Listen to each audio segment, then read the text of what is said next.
Today we are joined by Ashley Armstrong, who is a pioneer in providing healthy food. Linoleic acid molecules are really a metabolic poison that impair, if not destroy, mitochondrial function. The average amount of linoleic acid the person consumed was about under 5 grams and maybe closer to 2 or 3, depending on how many calories they took.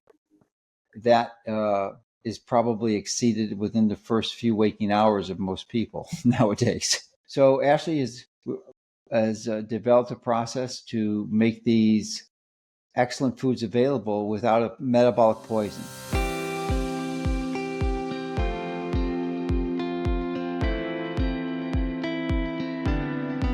One of my favorite topics is essentially just returning back to how food used to be made. Because 150 years ago, the dietary linoleic acid was naturally low. So people would just go to the grocery store and their food options didn't have a bunch of linoleic acid. It was, in my opinion, probably easier to source food back then. And now we're kind of inundated with not just PUFAs from vegetable oils, but also, unfortunately, from animal products as well, because some animals are just vehicles for vegetable oils. The statement, like, you are what you eats has never been more true because of how much the agriculture industry has changed over the last 100 years. That's why I think conversations like this are so important to kind of spread more awareness and empower those that are in food production that are farmers. Farmers need to be educated why we need to go back to traditional farming styles, traditional feed programs, so we can return the natural fatty acid profiles that Mother Nature created, returning back to how food used to be produced and creating these food systems where humans can naturally consume lower levels of linoleic acid. We're trying to make it easier for humans to get their nutrients without increasing their PUFA intake. So we're starting both from the ground up, and as we reach more economies of scale, we bring more farmers into the network. That's how we make a change. When we show these other big players in the industry, like, hey, this is actually metrics that consumers care about, so either make that change or get out of the way. Welcome, everyone. Dr. Mercola helping you take control of your health. And today we are joined by Ashley Armstrong, who is a pioneer in providing healthy food, specifically healthy chicken eggs, which are an enormously important part of our diet because they carry some nutrients that are really difficult to get in other foods, almost virtually impossible, specifically choline I'm referring to. So Ashley has developed a process to make these excellent foods available without a metabolic poison. So welcome and thank you for joining us today, Ashley. Thanks, Dr. Mercola. It's always a pleasure. I think it's one of my favorite topics is essentially just returning back to how food used to be made. That's kind of all that it is, right? Yeah, for sure. Because 150 years ago, the dietary linoleic acid was naturally low. So people would just go to the grocery store and their food options didn't have a bunch of linoleic acid. It was, in my opinion, probably easier to source food back then. And now we're kind of inundated with vegetable oils, not just from vegetable oils, like not just PUFAs from vegetable oils, but also, unfortunately, from animal products as well, because some animals are just vehicles for vegetable oils, which is unfortunate, but that's kind of where the agriculture industry has kind of shaped into where it is today for a number of reasons. But the statement, like, you are what you eats has never been more true because of how much the agriculture industry has changed over the last 100 years. Yeah, about the advent of the American Civil War, about 1870s or so, is when they had developed the technology to extract oils from seeds. That didn't exist before then. So you're right. The average amount of linoleic acid the person consumed was about under 5 grams and maybe closer to 2 or 3, depending on how many calories they took. That is probably exceeded within the first few waking hours of most people nowadays. Yep, with eggs and bacon. Yeah. Those are going to be two sources that are actually really high in PUFAs. Yeah, and they're generally perceived as healthy by the population, especially those who are advocating carnivore. But they don't understand that these linoleic acid molecules are really a metabolic poison that impair, if not destroy, mitochondrial function. So why don't you walk us through the reason why it's not typically available or present in most animals, and that would be the animals that can ferment food in their stomach. It allows them to eat grass, which are typically ruminant animals. So why don't you mention which ones those are and why they are unable, they typically don't have this problem that regular animals like chickens and hogs do.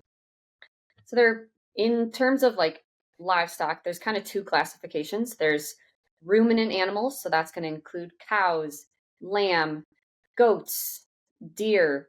They have a very complex digestive system, often 4 stomachs. And so that's a lot of time and a lot of microbes to break their food that they consume down. And then on the other side is monogastric animals. We are monogastric animals, single stomached animals. And for monogastric animals, the dietary fat impacts the fat in their tissues. So in like bacon fat or egg yolks or chicken thighs. Whereas with ruminant animals, they have this process called biohydrogenation, where the microbes are able to actually convert some of their dietary PUFAs into saturated fat. Mm-hmm. So in general, ruminant animal fats, so dairy fats or tallow or butter, those are going to be significantly lower in PUFAs. However, and this will be a topic I'm sure we'll dive into at some point today, mainstream is so convinced that saturated fat is bad for us, cholesterol is bad for us, and PUFAs, polyunsaturated fatty acids, are heart healthy, that we are creating these technologies to now try to manipulate the fatty acid composition in ruminant animals as well through these things called rumen protected fats. So it's a shame what's happening in the agriculture industry, and reading the scientific literature in the agriculture industry is a little bit discouraging, but that's why I think conversations like this are so important to kind of spread more awareness and empower those that are in food production that are farmers. Farmers need to be educated why we need to go back to traditional farming styles, traditional feed programs, so we can return the natural fatty acid profiles that Mother Nature created. Humans are not smarter than Mother Nature, and we're trying to manipulate and tweak that. So yeah, ruminant animals and then monogastric animals. So for pigs and for chickens, the type of fat that they eat dietarily strongly impacts the type of fat in their tissues. And unfortunately, with the increase in corn and soy crop production, those are government subsidized crops. So those are grown at mass quantities. Most of those are grown for livestock feed. And soy is very high in omega-6, very high in PUFAs. And so that forms the base of a lot of monogastric diets. And now a step further are these things called DGGs. So dried distilled grains. So back in the late 1900s, early 2000s, the ethanol biofuel industry has really taken off. So corn is grown and the starch from corn is removed to create ethanol. Well, what's left of the corn when you extract that starch is PUFAs and protein.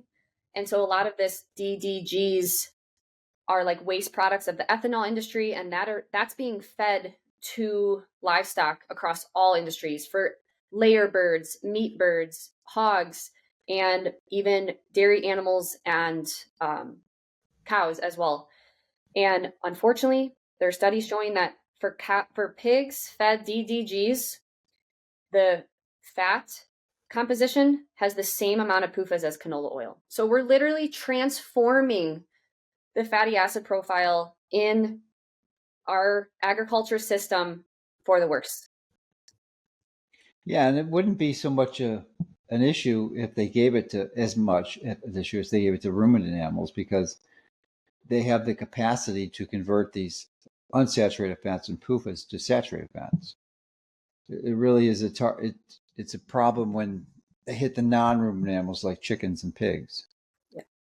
Yeah, that's the big issue. So, I think we should maybe, and this is a concern, and we don't know what percentage at this point because there's no rules, there's no regulations. They just do it because they think it's good, or more than likely they know there's a chance to increase their profit margin in some way. These ingredients are cheap. They are cheap.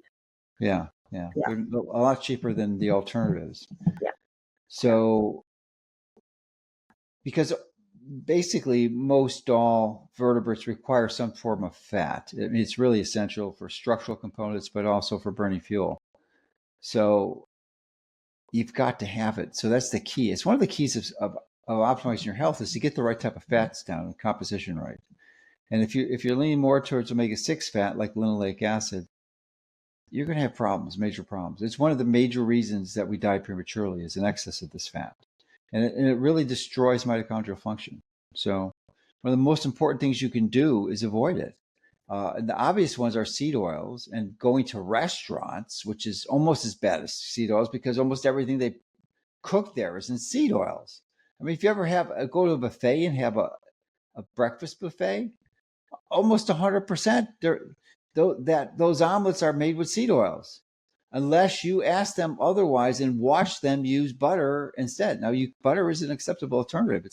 It's a animal saturated fat, but there are some plant-based ones. And actually, you're looking one of your strategies is to create a way that people don't have to raise their own chickens, because that's raised with a lot of problems. That's not hard to raise them, but it's hard to protect against the predators. So unless you take specific precautions, you're going to have all your chickens killed for sure. And I've had that many times happen. Yeah.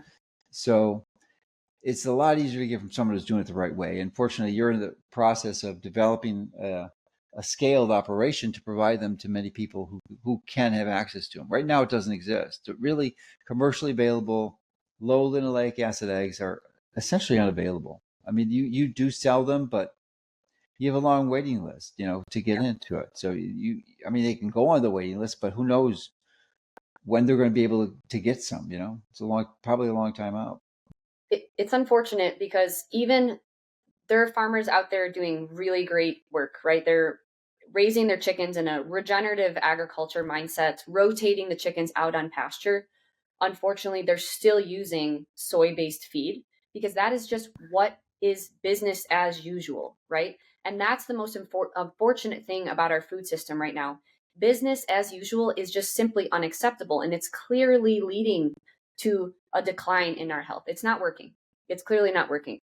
And so, as Dr. Mercola mentioned, we are trying to scale up our operation to make changes at a higher level, but it is extremely expensive. Mm-hmm.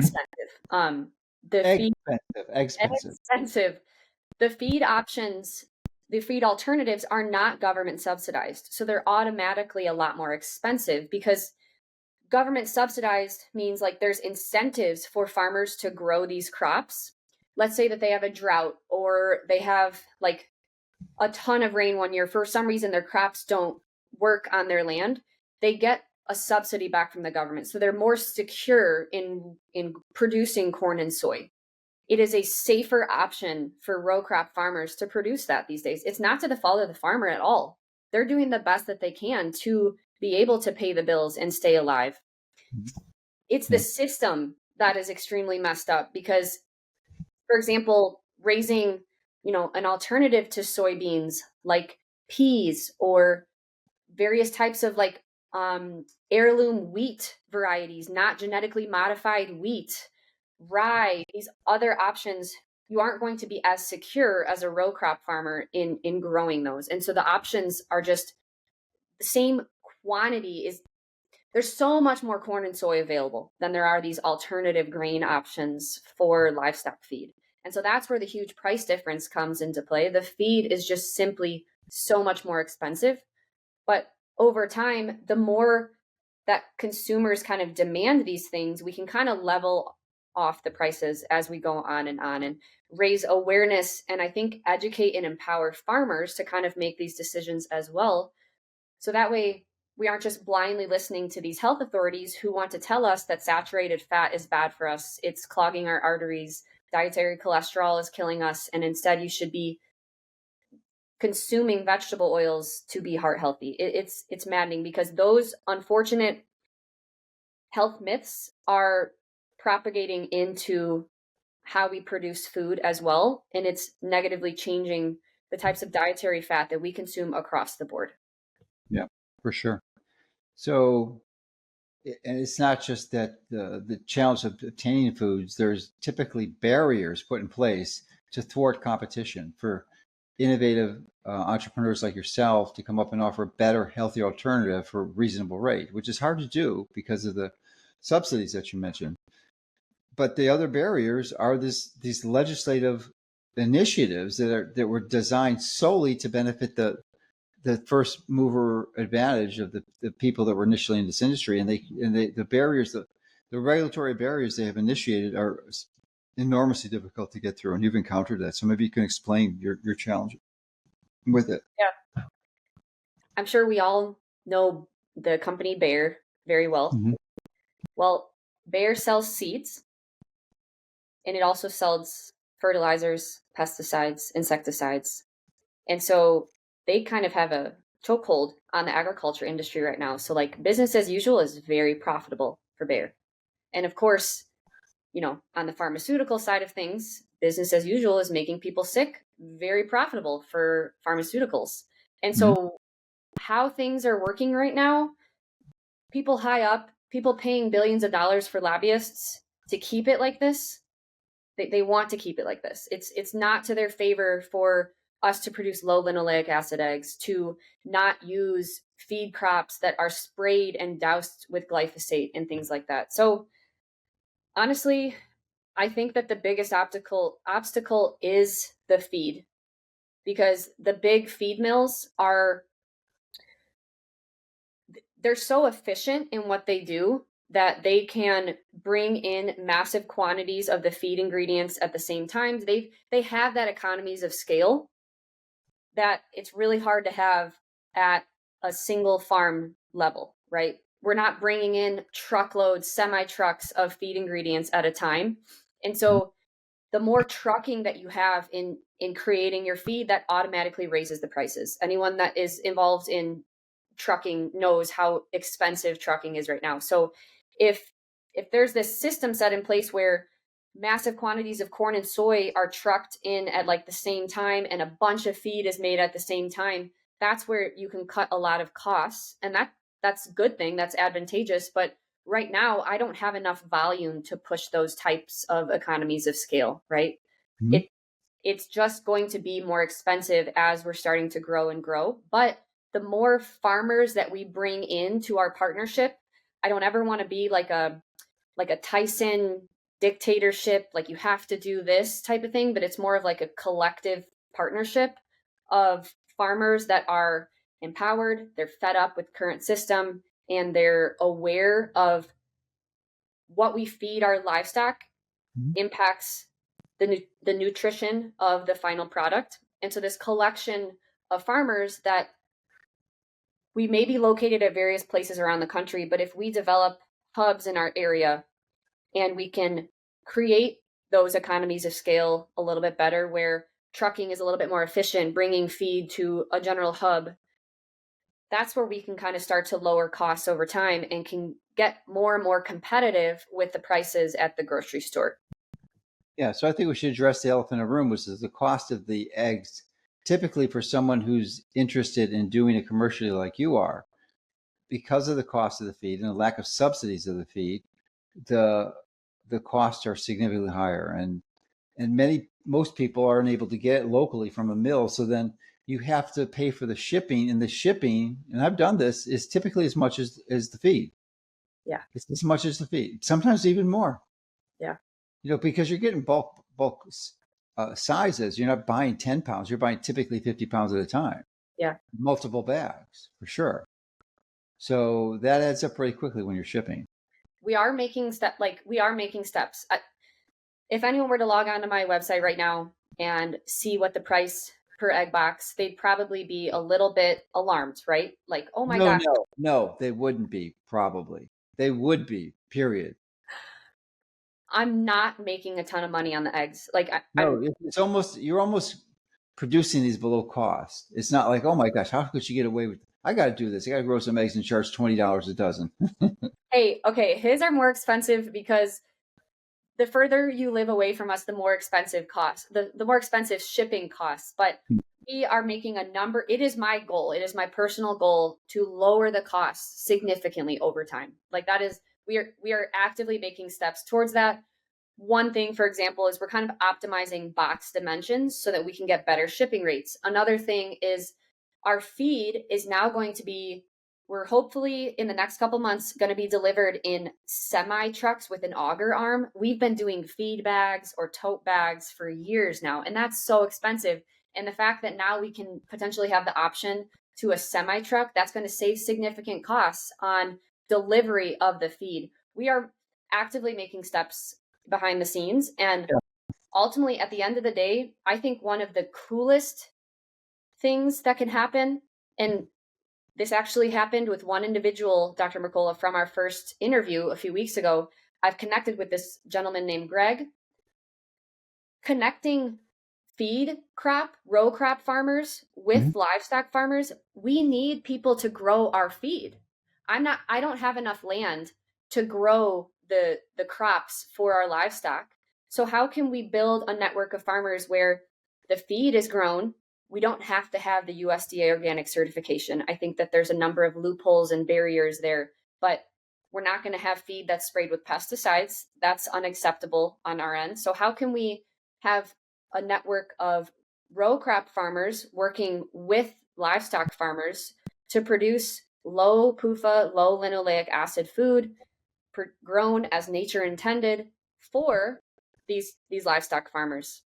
So currently working on those steps behind the scenes, as well as to directly connect with the people growing the feed as well, because that's a very integral part of this. Because as you mentioned in the beginning, unfortunately, chickens and pigs, you can't just release them out on the field and say 100% grass-fed chickens. That doesn't exist. That chicken would be very unhealthy, have a very low metabolic rate.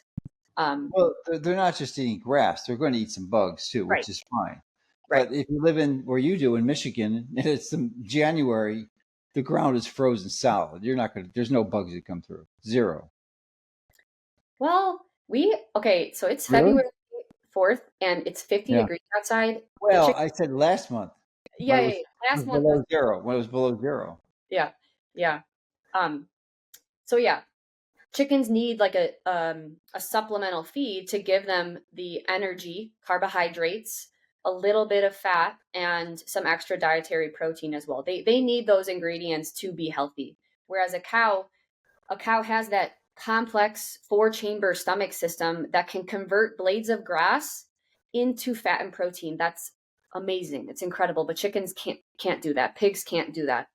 And there's actually literature showing that for chickens fed carbs and fat, even if it's a little bit of fat, the dietary fat that they do consume gets preferentially pushed into the egg yolk. And so the type of dietary fat that a chicken is eating and that a pig is eating is very vital in determining the final fatty acid composition of the final products. And determining the fatty acid composition of the mitochondria, which is where it really counts, where the rubber meets the road.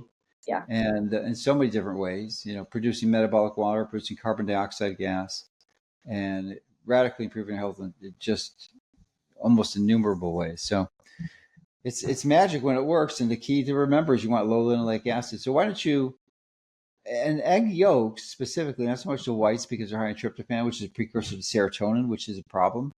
Most people have too much serotonin, not too little. And the SSRIs, the drugs that are the reuptake inhibitors, tend to be even worse. There's almost no reason to take those drugs. They should be removed from the market. Most of them have a black box warning anyway. So don't take those things. They're not good for you.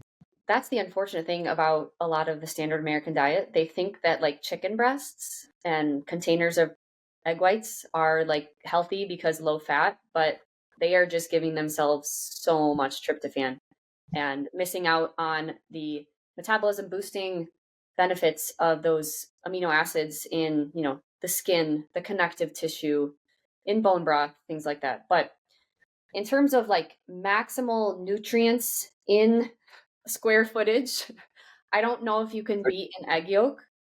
Yeah. If you take a step back, the Mother Nature designed the egg to protect the yolk because the yolk is the most precious part of the egg. The shell acts as a physical barrier to protect the yolk. And then the egg whites are actually very antimicrobial, antibacterial in nature to protect the integrity of the yolk. Mm-hmm. So nature knows, we know, hopefully you know, the listener, that the egg yolk is a nutrient powerhouse. It has all of the nutrients needed to grow a chicken. From this little yolk, an entire chicken is grown. How beautiful is that? It's incredible. Mm-hmm. So I think the nutrients that are spotlights in an egg are definitely going to be the B vitamins. It contains a large amount of B vitamins, and all of the B vitamins are necessary cofactors in the steps to produce energy in your body. If you don't have enough of the micronutrients, if you're micronutrient deficient, your metabolism won't be able to be as strong, be as robust, because you don't have the necessary cofactors to generate ATP, and one of those being choline. So the egg yolk is, I'm fairly certain, I think it even has more choline than liver. Is that right? Beef liver?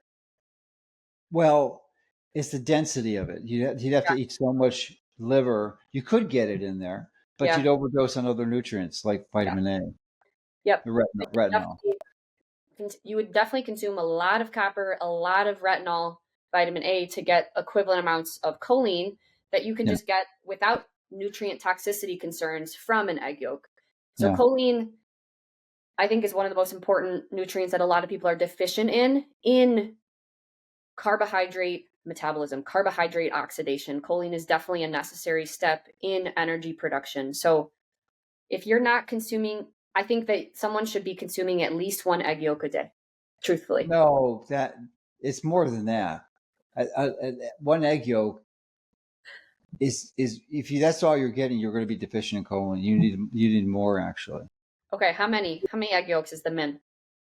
Well, assuming you're not getting any other dietary sources, and that's incorrect if you're taking like a amino acid protein supplement, but at least 2, probably 3, and more. Then you can know you're getting it if you take 4. Okay, for sure. So I happen to take 6 a day because I like to work out and I move a lot. I walk at least 5-6 miles every day. Yeah.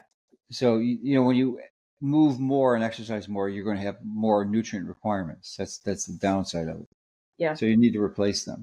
Yeah, higher metabolic rate, which is awesome, also means that you kind of have a more of a responsibility to consume higher micronutrients to support that metabolic rate. Yeah. So that's the beautiful thing about eggs, is because it's so nutrient dense. It's not like you're just it's like a supplement with one ingredient. It's this whole food that's loaded with the nutrition is required to build a chicken from scratch. Okay, I have something you should try. Have you ever heard of honey cured egg yolk? Honey cured egg yolks. I don't even know what that animal looks like. You got to try it. So you put your egg yolks in like a glass container and just submerge them in honey and let them sit in the fridge. And then the next day they're like cured a little bit. So the texture is a little bit, basically the yolk won't like just go run all over the place. Definitely something to try. Try a honey cured egg yolk. How much honey did you put it in? Like 8 ounces, 4 ounces, 2 ounces? Just make sure the yolk is submerged. So it depends on the size. Can you reuse it? Yeah. Yeah? Yeah. The honey, of course. Yeah. I would be a little concerned with that because obviously there's fat. Usually there's linoleic acid in most of it. Even in your eggs, there's linoleic acid. It's just not that much. It's less than 1 gram. It's actually probably 1/5 of 1 gram. It's like, wasn't 200, 50 gram, 20 milligrams? Is it? No. Did I get that right? How many milligrams is there in your egg yolks? It's low. It's at 1/4 the level of a conventional egg yolk. I want to say it's 20 milligrams. 17. Is it 20? 17 to 20. Yeah, so I thought it was like 20 milligrams. And just so you know, because most anyone doesn't know what the limit of it of linoleic acid. I said 2 grams to 5 grams initially. It should be under 2. A gram is 1,000 milligrams. So if it's 2 grams, it's 2,000 milligrams. If it's 5, it's 5,000. Yeah. It doesn't sound like a lot. Well, it sounds a lot when you make it 5,000, but if you have 2 walnuts, that's 5,000 milligrams of linoleic acid. People don't know that. Just nuts can be, ostensibly walnuts are health food, right? But they're loaded with linoleic acid. You got to be really, really careful with most all nuts. It's probably not a good idea, except for macadamias, which are mostly saturated fat. Because why? Because they're grown in the tropics. It's a tropical nut. Almonds are not tropics. No, they're not. Yeah. So because they're grown in colder climates, the biology has to unsaturate the fats. Otherwise, it will freeze. It will turn solid, and then that organism dies, or that nut dies, because it's frozen essentially. And that's why fish that are way in like Arctic cold temperature waters, if they were rich in saturated fat, they wouldn't be able to move. They would be stuck. They'd be dead. Yeah, they'd be dead. Yeah, for sure. So that's why we want tropical fish, because usually over time they're going to have much lower polyunsaturated fats, less omega-3s and more saturated fats. Yeah. I think that the best thing that someone can do for their health is track their food on chronometer for like 5 days and just truly pay attention to the amount of PUFAs, polyunsaturated fatty acids, in their diet. If you can push that as low as possible, I think you're going to see improvements in your health like pretty quickly. And you can't achieve that going out to eat at restaurants. You can't achieve that eating a ton of nuts and seeds. You can't achieve that eating conventional bacon, conventional egg yolks, conventional drumsticks and wings like that. It really, you'll have to really pay attention to the types of fat that you're eating. And it's kind of eye-opening that food sourcing actually really does matter in today's day and age, because the abundance that we have in these high PUFA, high linoleic options, it's kind of alarming and frightening. It is, yes, indeed. Yeah. And you mentioned restaurants. I mean, it's not intuitively obvious, and I like to share the story that you can almost be guaranteed, not all restaurants, but virtually all restaurants would be more accurate. Almost all of them, but not all. It's because some understand this, and they make compensations for it. But when they do, it's going to increase their costs. I mean, it costs more to cook with butter than it does with canola oil, 100%. Yeah. So their margin levels decrease. So there's this financial incentive not to do that. Most of the time, it's just not done for the finances. Just people are unaware. Very few people understand the dangers of these seed oils, but they're there nevertheless. And I understand there are some restaurants now. There's like an app or something. Are you aware of that? I think it's called Seed Oil Scout. Seed Oil Scout? Yeah. Yeah, so it identifies restaurants. It's easier now. This is a recent innovation. This is one of the benefits of technology that will help you identify it. So I've never used it. I've never even seen the app, but sounds like a useful tool. Yeah. But you can almost assume if it's not on that app, then 100% of them are almost going to be giving seed oils. And when you go into it, really the only safe thing you can eat is a ruminant meat dish, because almost everything else, including the sauces that you might use, the salad dressings, they're all loaded with seed oils. And and what Ashley mentioned earlier, these ruminant protected fats, which is another method of saying time released linoleic acid or time released omega-6 fats, because they put some type of coating over it that allows them to slide through these biohydrogenation chambers that saturates the fat, so they don't get hydrogenated. And they slip there and they go in the intestine and they dump their load of polyunsaturated fats, and they make primarily omega-6. And you got bad news bears. And when this is given to ruminant animals, which they're targeting now, we just don't know how much. We don't know how much, but they are targeting, and their goal is to replace all the feed with these fats and make all the food equally damaging. And the only way you're going to avoid that is to raise your own cattle or sheep or goats. And a lot of people do that. Not that many, but enough do it where that's a possibility. But you really, if you're not doing it yourself, you want to find someone who is doing it, because you want to really know the person who's raising the foods that you're going to eat. That would be ideal. most of us don't do it. Rely on third-party certifications agencies to do that, like the organic label or cooperatives. In some ways, like you're creating with the eggs, is that you're providing standards for the feed and the rotation of the coop over the grasses, so they don't obliterate the supply of the healthy plants, or more importantly, the bugs. So when they apply these standards, then you can get consistently good low linoleic acid egg that will nourish you, not destroy your health. For sure.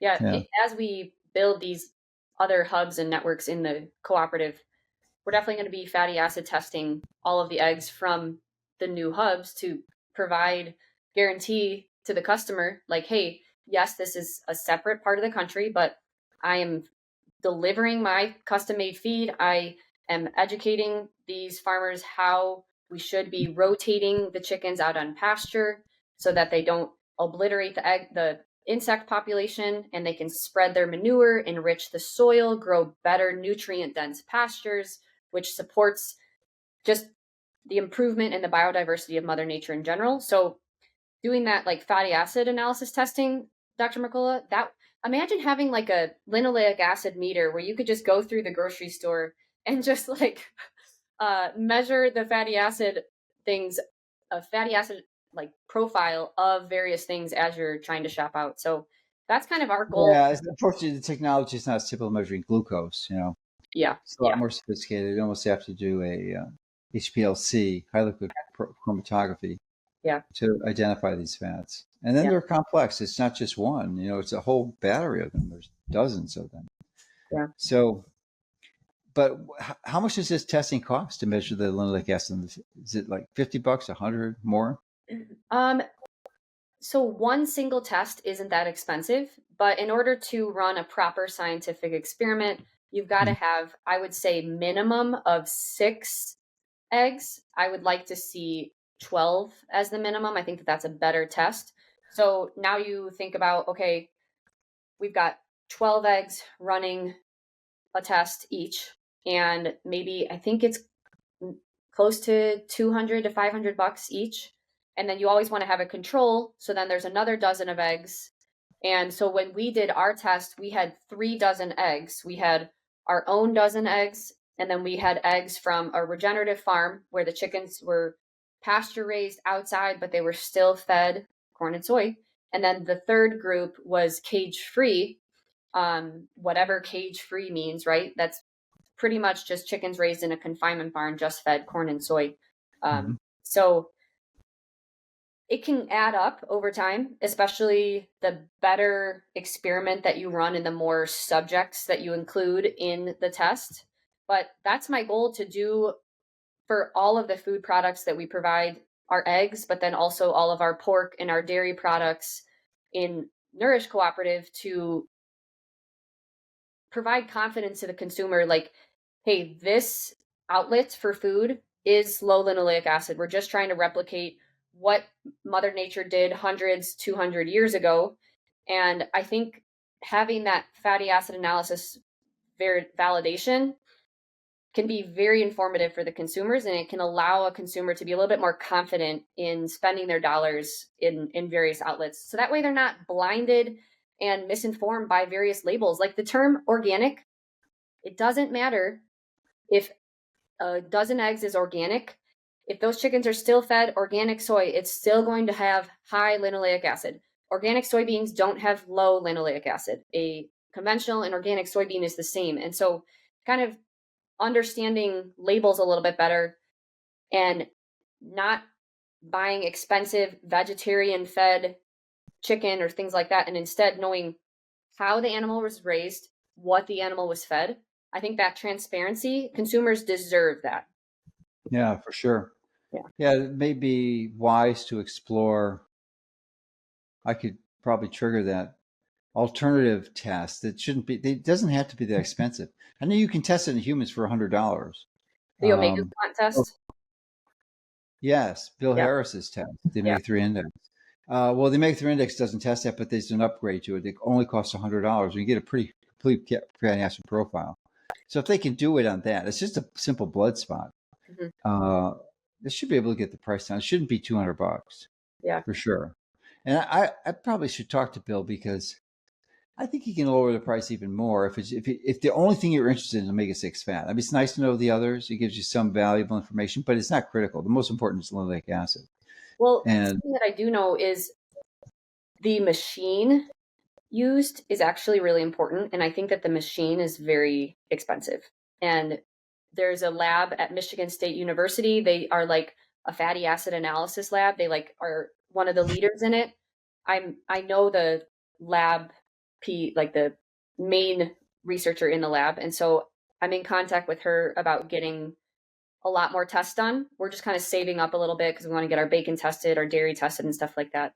well, So so I think this. I'm thinking you should find a better system so you can test it more frequently. I mean, you shouldn't have to pay that much for each thing. There's economies of scale that can kick in if you yeah, get enough people looking for it, and then they can ramp. Just like you can produce eggs a lot cheaper if you have a lot more farmers and yeah, distribution. Well, just for these same things for these tests, yeah, once it's widely adopted, then the scaling radically reduces the cost. yeah, yeah. But it's unfortunate that that's where we're at these days, Yeah. where foods that should have naturally low PUFA levels, we have to go out of our way to like I have to make my own feed to ensure that it's low in linoleic acid, but that's just where the agriculture system has put us. Mm-hmm. Yeah. Yeah, Just for sure. yeah. So we never really dove into the cost of your eggs. Now, for me, it's like $80 because the eggs are coming from Michigan to Florida, and you might wonder why the heck am I getting eggs from Ashley?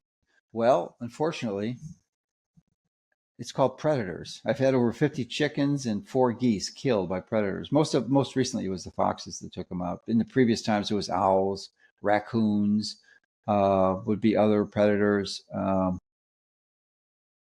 There's probably another one that I'm thinking I'm forgetting. Coyotes, Yeah. coyotes for sure. There's a lot of them. Even birds. Well, owl's a bird, but hawks would do Chickens it. are easy prey. Yeah, they're easy prey, easy. So you got to protect them. So fences, a good fence will keep many out, but certainly not all. What it's even better, and I'm very, very grateful for Ashley facilitating the delivery of a livestock guard dog. And if you're like me, 4 weeks ago, I never heard of that term. They're called LGDs for short, and anyone who's in the farming industry knows, especially for animals like goats or sheep and chicken, they know these animals really well. And they've been bred for hundreds, if not thousands of years. These are very special animals. I've never, ever encountered them before. And there's a specific breed, a Grand or Great Pyrenees. Oh my gosh. This is a spiritual dog. And I just got mine I've never really had a pet from a puppy before. I've taken care of my mom's dog when she had to move. And she was quite old at the time. I enjoyed her, but she was small. But this dog is big. These dogs, I believe they can be some of the fiercest dogs on the planet. They can go up to 140 pounds. And you got 2 of them, they can take out a mountain lion. They can take out a panther, a cougar. Think about that. 2 of these dogs taking them out. They do it. They can, a German Shepherd is nothing. They'll take them out in a heartbeat. I mean, German Shepherds would be pretty fierce, but they outweigh a German Shepherd quite significantly. But the beautiful, magical thing about these animals is they're so calm and peaceful. They're centered. They're like chill juice. They just don't say, there's like no extra noise. The only time they make a sound is when they need to. There's no hyper exuberance. It's quiet all day long. The only time they bark is when there's a problem. And I think I've had the dog for 2-3 days. I think I only heard him bark once or twice. That's it. I mean, it's crazy. The whole day is just quiet. It's peaceful. It's amazing. So why don't you give your thoughts on these LGDs? Because I mean, I'm so grateful for you. I always will be, because this dog is just amazing. Yeah, Dr. And Mercola. I'm actually going to get his wife, his mate, from your litter that's coming real soon. Well, maybe not real. It's about 3-4 months down the road, 5 months. Okay. How long do you need to keep them for? About 2 months with their moms and parents. 8 weeks. 8 weeks is fine. Yeah. Yeah. And the nice thing is we'll make sure that those puppies are exposed to chickens from day one. So then that way they Yeah, know of course. their friend. Yeah. Livestock guardian dogs are just special. I love my house dogs so much, but livestock guardian dogs are just this. Wait. Stop there. Hold your thought. So your livestock guardian dog is not your house dog. No. Oh, different. Well, because we have 26 acres, and so there's a perimeter fence. And Dr. Mercola, I've got 1,000 chickens out there. I got to How keep. many? How many do you need to guard them?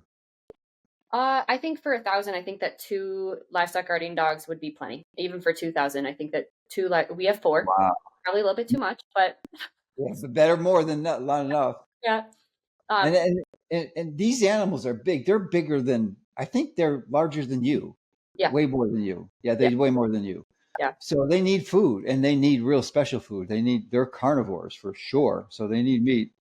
Yeah. And you care. This is part of your whole plan. I mean, you're just not raising chickens. You're doing the whole deal. You're integrating it in a comprehensive way, like really the optimum type of regenerative agriculture, where you're down to the predator protection, because you cannot grow chickens without predator protection. Even if you have fences, it just doesn't work.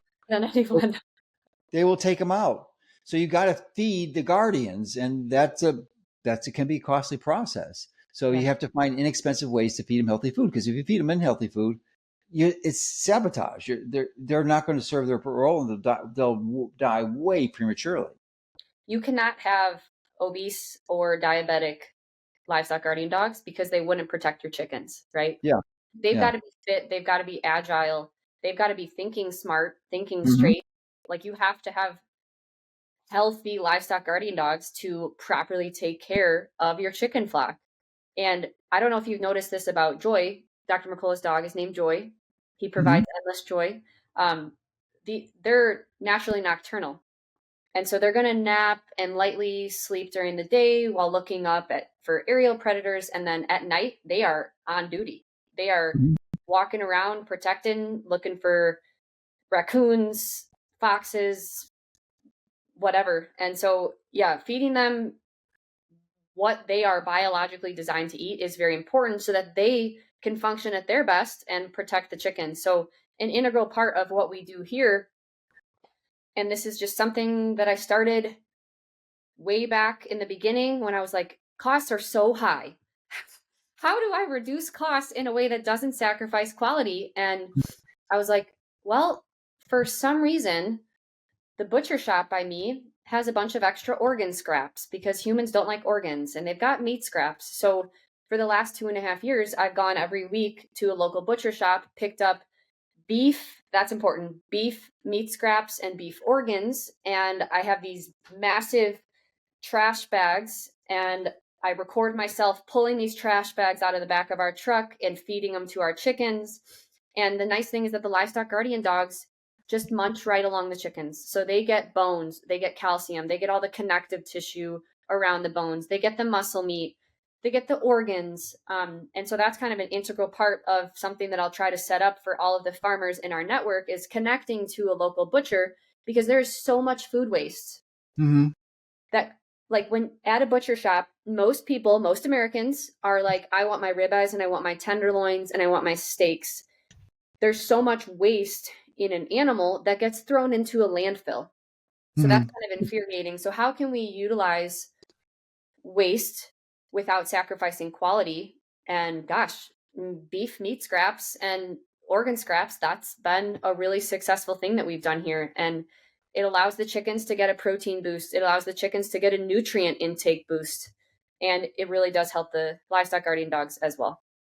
So how do you coordinate the beef scraps? Because typically they come in bulk. You're not going to buy them in 1 pound, and then you have to freeze them because they're not going to last that long if you don't. So how do you have someone that you assign to divide it into the appropriate sizes and then freeze them?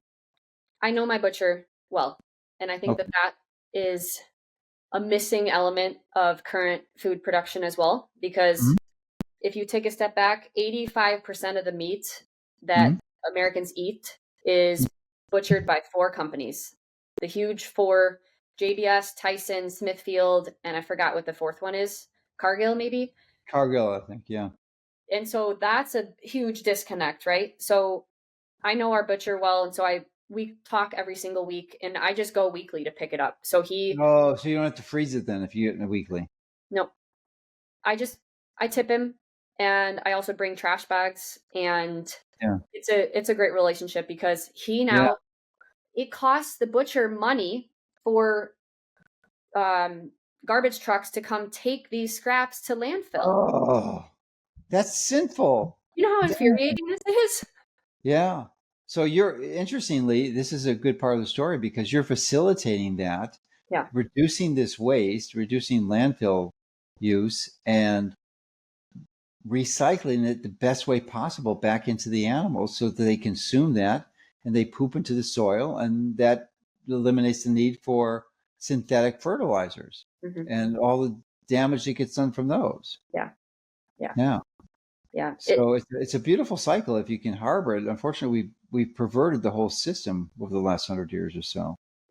And I record Okay. myself, and I post these videos on social media with like the title of like chickens are not vegetarians, because Dr. Mercola, how did we become convinced that chickens are vegetarians? You go to the grocery store and you see vegetarian fed on chicken meat, chicken thighs, eggs. Yeah, those Somehow, are the ones you want to avoid for sure because they're really unhealthy, especially the dark meat, chicken thighs. Oh my gosh. how did we get to this point? All vegetarian fed means is that those chickens live in confinement barns and are fed corn and soy. That is simply what vegetarian fed means. Yeah. Yeah. It sounds good. Sounds very catchy. It's a Yeah. great marketing scheme, a scam, I should say. If you buy our eggs, we are certified non-vegetarian fed. So Yeah. yeah. That's what you want. Yeah. So how many pounds are you getting from your butcher every week of beef scraps? Just curious. Probably 10, so 25, 30, 50? I'm gonna have to increase this soon because we're going to 2,000 chickens in a month and a half. So I'm gonna have to go twice a week for pickups. I want to say each bag is probably 70 pounds, and so I would say anywhere from 120 to 160 pounds is every pickup. Wow, that's a lot of food. A lot of He food. he this is from like 1 to 2 cows. So imagine how much is being thrown into landfills across this country.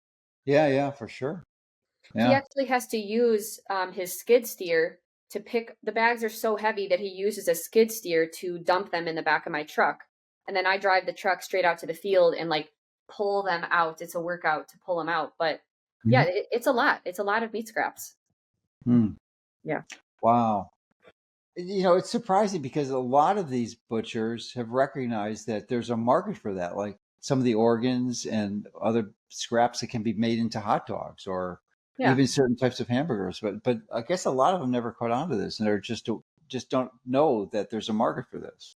Well, I honestly think that the conventional agriculture system, like those top four, like JBL, Cargill, Mhm. they're not going to let stuff go to waste. They're going to squeeze out every penny You that would they think so, right? Yeah. I think that a lot of that goes to dog food plants. Okay. And so where I think that there's a lot of waste is these smaller butcher shops that aren't Okay.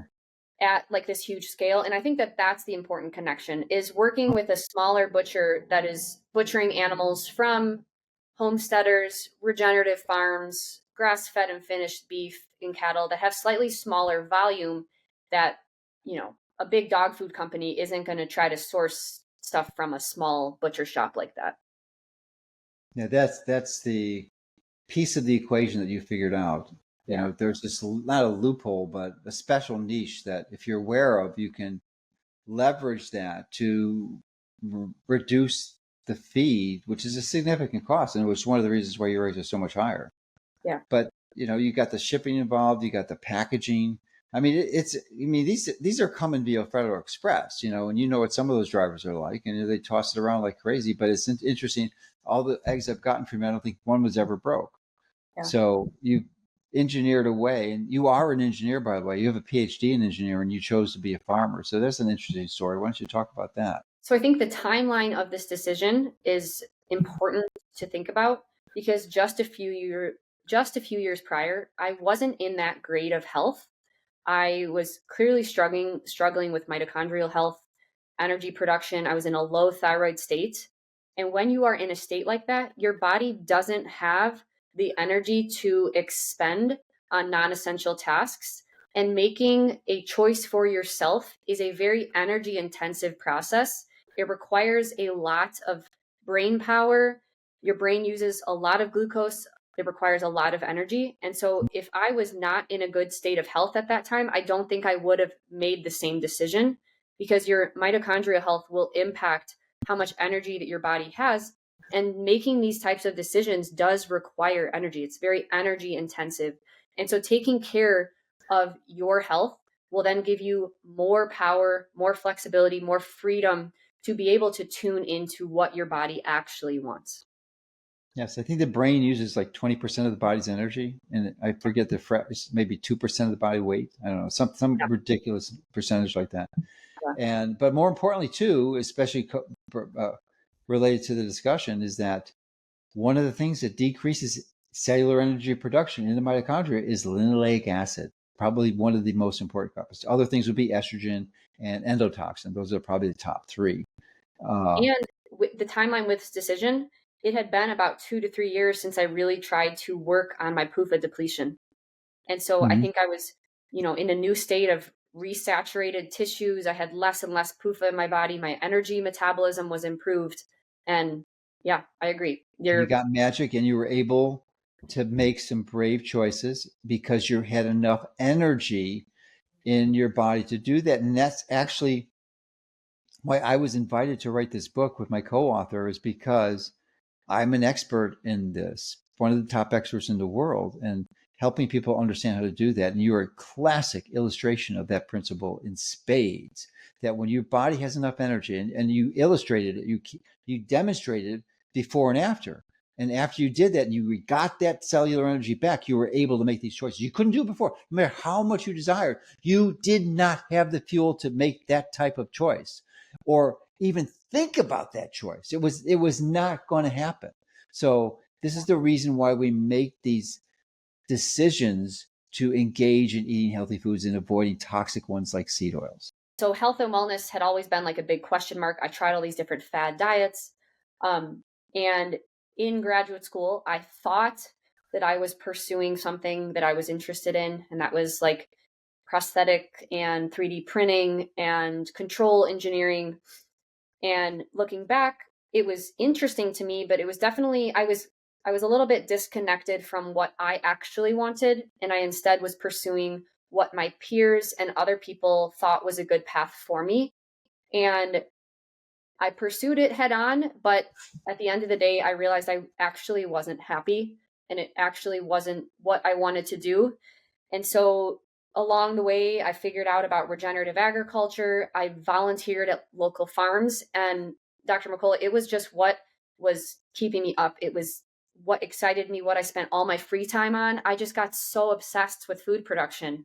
Like regenerative agriculture, we can grow food in a way that supports the soil health, is better for humans, better for the livestock. And I just got obsessed. And so in graduate school, I was on my 5th year working on preparing for my final defense for my Ph.D. And I told my advisors, I am going to be a farmer. I'm not going to go into academia. I'm not going to be a professor like I said I was going to. And I'm actually going to do what makes me truthfully happy and provides me endless joy. And it was one of the scariest conversations that I've ever had, because when you're in grad school, your advisors, like, they fund you through research programs to get you through to your PhD. And like, they put so much time and energy into me. And here I am feeling like I'm going to be a failure, not going into academia, not continuing their legacy, and instead going to be a farmer, which is seen as like a lowly position these days, which I think is so sad. I think that farmers is like, it's one of the highest positions because we are in control of the health of the next generation. It's so backwards.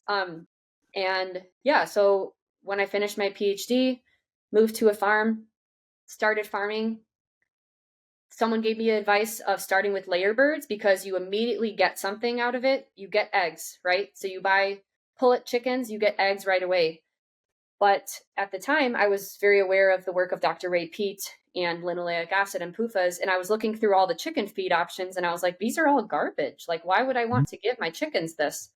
So from that point on, I've been experimenting with different feed options, different feed ingredients, and we've kind of really finalized on a really great recipe that we've had tested for fatty acid analysis. We've been able to reduce the linoleic acid PUFA concentration of our eggs significantly. Well, not significantly, 75%. That's 4x. Yeah. So 4 of our eggs contains less PUFA than a cage-free egg. So if you were to eat 4 cage-free eggs, you would have 4 to 5 times the amount of linoleic acid than 4 of our eggs. It's like a pretty big difference. Just essentially showcasing, and I hope that that's what my story and this path that we're paving, I hope it can just help encourage others. Like, it's very expensive, and that's the unfortunate thing, to pave your own path and not doing business as usual. It is a costly venture to get there. But if I can help bring others along the way with us, we can all reach an economies of scale where we can start to lower the costs down over time. Yeah. I want to go into it a bit, but before I do, I just want to point out what you just shared. And many people are going to miss it, but I just want to emphasize what happened, because this is a perfect, in fact, I might even put it in the book. There's a good chance I might, because you gave a perfect story of how you move from being essentially, like almost everyone, just doing a job to earn money, to do what you think is going to make you happy. It's almost a prescription for failure. And you went down that path because you listened to not yourself. You listened to others. That's the common denominator. Usually others can be a spouse, parents, advisors, and they're encouraging you down a path that they think is useful, that may have been useful for them, but they're thinking for you. That doesn't work. That never works. You have to, it may wind up, but you have to listen to yourself. And you used a metric to identify happiness, or I think more accurately called joy, because joy is active where happiness is passive. And it's a fascination of mine, is joy. And because it's the metric you use to see if you're making a right choice. And the book I'm writing is called The Power of Choice. And the way that you know that you're making a choice that's correct is you look and see how joyful you are. And you just heard Ashley share a powerful illustration of this. Couldn't be more perfect, actually. And you might want to listen to it again, just to see if you can pick up the pearls of what that process is like, because it could change your life. It really could. So it's nice to have low linoleic acid eggs, but that's not the wisdom she's sharing. She shared the process of how to achieve joy. And I think something that's important to point out, if I was to continue down the path that I was headed down, I would probably be in a very comfortable financial state right now. I would have been able to pay myself. I instead chose a path. Dr. Mercola, I haven't paid myself in 4 years. I've never paid myself, but it doesn't matter. I am so happy every single day in what I do. That's what matters. I have put. So Ashley's making enough money that she can't even pay herself. No,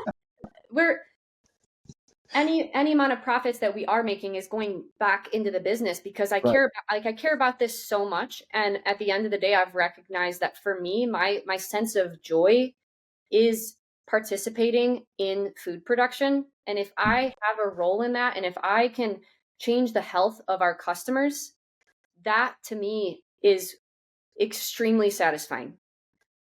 That is where I light up. Dr. Mercola has talked about this before, like when you start to shake and get like vibrant about something and can't stop talking about it, like that's where I am. This is how I know this is what I'm meant to do. And of course, at some point in this journey, I'm going to have to pay myself. And I know that day will come, hopefully sooner rather than later. But it doesn't matter. At the end of the day, it doesn't matter. Exactly. Yeah. Exactly. At the end of the day, joy doesn't come from financial reward all the time. Joy comes from doing something that you are very aligned with mentally, spiritually, and success will come when you pursue that. Like, good things will come when you make decisions for yourself. Yeah, because you tend, joy is the metric and it will guide your choices. But typically when you continually make choices that are useful to produce joy, you tend to get out of your mind, which is a crippling thing to be in because it limits your access to data. It has a very limited capacity compared to other sources. Yeah. Like your consciousness. And when you are activating joy all the time, you drive towards consciousness, which is a synonym for, well, we'll just leave it at consciousness. So, but that is such a gift that you shared that. And I'm putting this in my book. Your video, this will be in the book because the book is essentially 14 chapters, 9 of which are on consciousness and 5 which are on health. But this will be one of the health chapters, which is going to be about linoleic acid in eggs because it's so important. It's crucial to understand this because we all should be eating these eggs. Now, Ashley shared some of it. I just want to summarize some of the economies of scale that she alluded to and help you understand this in a way that she doesn't have access to venture capital. She's bootstrapping this. She does not in debt. She's reinvesting the capital she's earning and growing the business. That is the way you do it. It's when you take debt. I mean, sometimes the debt's okay, but most of the time that's will ruin the company, and you lose cash flow and you lose everything. You're bankrupt. And Ashley's not going to do that. She's doing it the right way, but it's a little slower. So one of the ways you can help her, if you believe her story, if you think that linoleic acid low eggs is a good thing to have in our country, then you can support her. Yes, the eggs are a little high right now. That's because there's no economy of scale, but she's building toward it. She's seeking to identify farmers who can grow these all over the country. Thousands of farmers. She only has, dozens of farmers now, right? Just dozens? Less than a dozen, yes. Yeah. We're getting there. But it's going to scale. She gets to hundreds and then thousands. And it's podcasts like this and share the word. If you know a farmer, they can go on board and they can start producing these eggs, and then we can get hubs, and that solves the distribution problem. And when you get the distribution problem solved, the price goes down. It's theoretically possible. Could go down by 50% if we have enough people doing this the right thing. And then what happens is magic, because the competition sees what's happening. There sees an enormous potential here. And since we have an objective barometer, you can actually measure the linoleic acid in these eggs, and anyone can do that. Then you can actually get healthy eggs, because it will inspire other companies that may not be interested in this at all until they realize the market. And Ashley is proving the market, and you can still help support. It's kind of like what Tesla did when they launched their expensive sedans in 2011. And most people couldn't afford them, but because some people saw that vision and purchased the cars, they were able to have revenues to scale, and they could produce the Model 3. So, which is a third of the cost of the other car. So, but you can't get to that level. Now, Ashley's not making cars; she's making chicken eggs. But the illustration is equally valid, because the more you do of something, there's economies of scale that radically reduce the cost. So that's what we're looking for. So if you can, it's considered almost like a charitable contribution, and you get a reward. You get healthy chicken eggs, which literally these eggs are not available anywhere else commercially in the United States. They just aren't. They do not exist. Now, healthy eggs do exist, but you'd have to grow them yourself, or a farmer who's not really selling them in scale at all. Just you have to know him and understand what their process is. And that's one of the things that Ashley does, is she helps train them. These are not necessarily chicken farmers. These are people who may be interested. They got cows or something, and they want to start exploring this. And she basically holds their hands and helps them know how to do this. So that's my overview. And Ashley, you can certainly fill in the gaps that I left.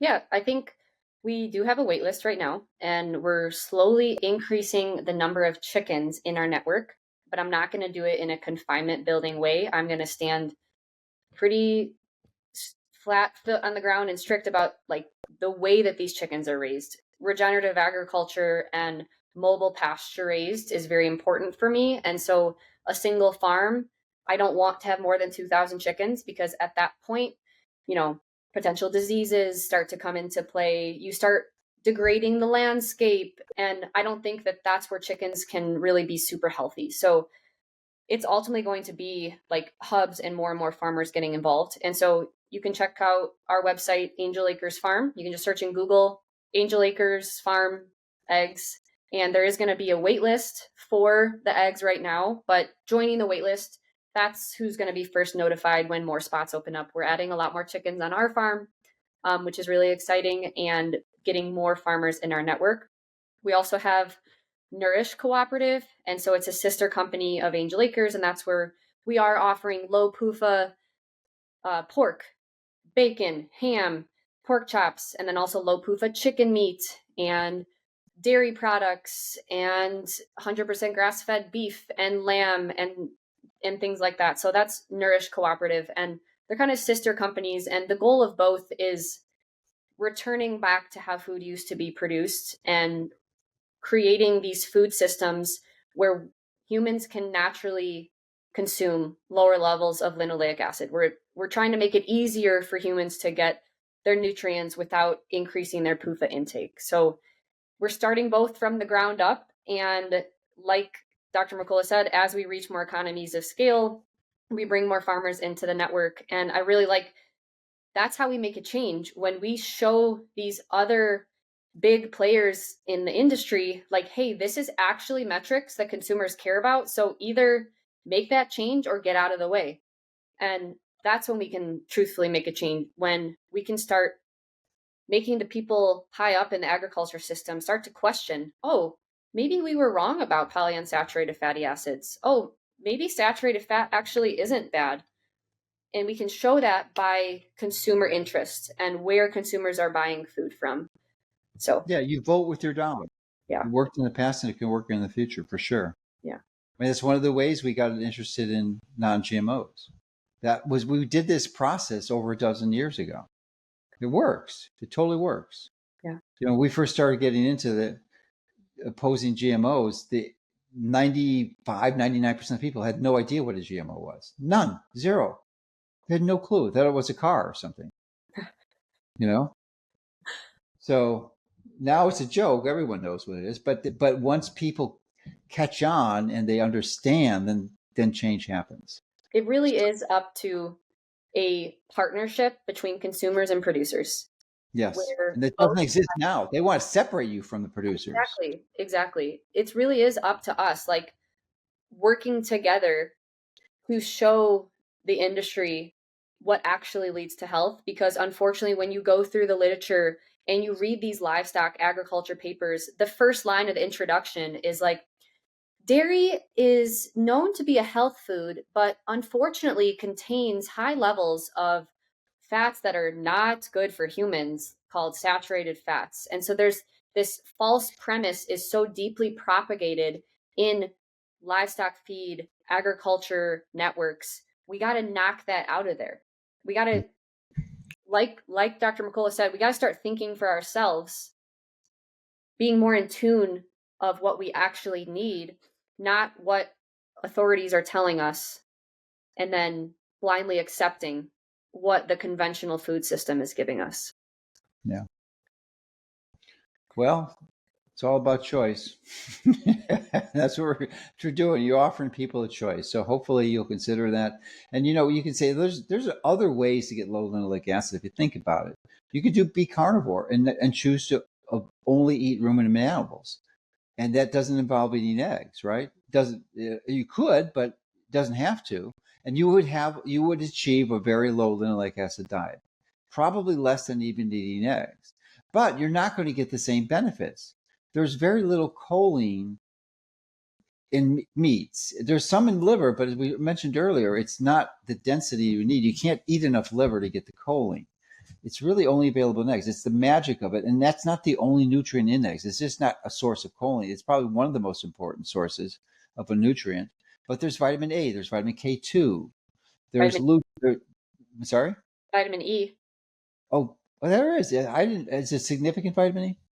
In pasture raised, yeah. Not in, it's non-detectable in Wow, K2. That is interesting. I did not know that, but it would make sense. And vitamin K2 is really important. It's really underappreciated and probably just about nearly as important as vitamin D. Mm-hmm. And then you've got the other, like carotenoids. They're typically they're vitamin A precursors, carotene. beta-carotenes, but the carotenoids, and there's other ones that have other nutrients independent of those, typically very potent antioxidants like lutein, xanthine, zeaxanthine, that are particularly useful for retinal health, and other benefits too. So there's a lot of nutrients in there. There's probably a dozen or more that we never even discovered yet. Because anytime you're eating whole food, you don't have to worry about figuring out what specific nutrients you need to get. It's really quite simple. All you've got to do is eat whole food that's healthy and not contaminated with toxins that shouldn't be there. And believe me, seed oil is one of the worst toxins in the world. It's probably one of the most pernicious poisons in our food supply. And that's not a light statement, but it's true. Unfortunately, some of the whole foods have been manipulated so much due to the types of feed that animals are given. And so the goal with these other alternative co-ops is that the whole food options are easy for you to achieve these things, because I don't blame being a consumer in this day and age. It's hard, Dr. Mercola. It's hard. All the labels are confusing. You don't understand. Intentionally. Exactly. Yeah. So being, at the end of the day, knowing where your food comes from, what those animals are fed, knowing the farming practices, and eating whole foods, those are like the very simple things of how to regain control of your health. Yeah. So why don't you tell people where they can find, you've got Angel Acres. Is that a hyphen, or is it just, you just type in Angel Acres in the search engine, it'll come right up? Yeah, just type in Angel Acres Farm. It's angel-acresfarm.com, and that's where the eggs are. Working towards more of a egg cooperative. So if you are interested in being a hub or a producer, you can also contact me at support@angel-acresfarm.com, and we'll include this in the description. And then our farm cooperative with all the other farm products like pork and chicken and beef and lamb and dairy, cheese, that's Nourish Cooperative, www.nourishcooperative.com. And I'm so excited for the future. I'm so excited. Me too. You're doing a great thing. And notice that she said there's no affiliate codes here. I'm not getting anything for promoting these eggs other than the joy and satisfaction of knowing it's the right thing to do, to provide you and the country with one of the healthiest foods possible. And I'm so grateful that Ashley has been inspired and made the choice, a really brave choice, courageous choice to do what she's doing. And she gets to reap the benefits, not only providing you with healthy food, but experiencing joy in her own life. Yeah. It's a great thing. It's wonderful. It's what we're supposed to do. Yes, for sure. I'm excited to meet Joy the dog one day. You will. His girlfriend down. Yes. Yeah. He's so precious. Yeah. Oh, yeah. Good. My goal is to, mostly dogs don't live to be past 20, especially bigger dogs. This is like one of the biggest dogs out there. I mean, it's not St. Bernard or something, which it's over 200, but 140 pounds is a big dog. So, but when you feed him the right way and you give him sunshine, you don't give him vaccines, you've got an animal that can get maximum life expectancy. I think so. Yeah. All right. Well, thank you for everything you're doing. It's just a delight and a joy. Thanks, Dr. Mercola. Always a pleasure. Thanks so much for watching. Remember, hit the like and subscribe button so you can get more videos that can help you and your family take control of your health.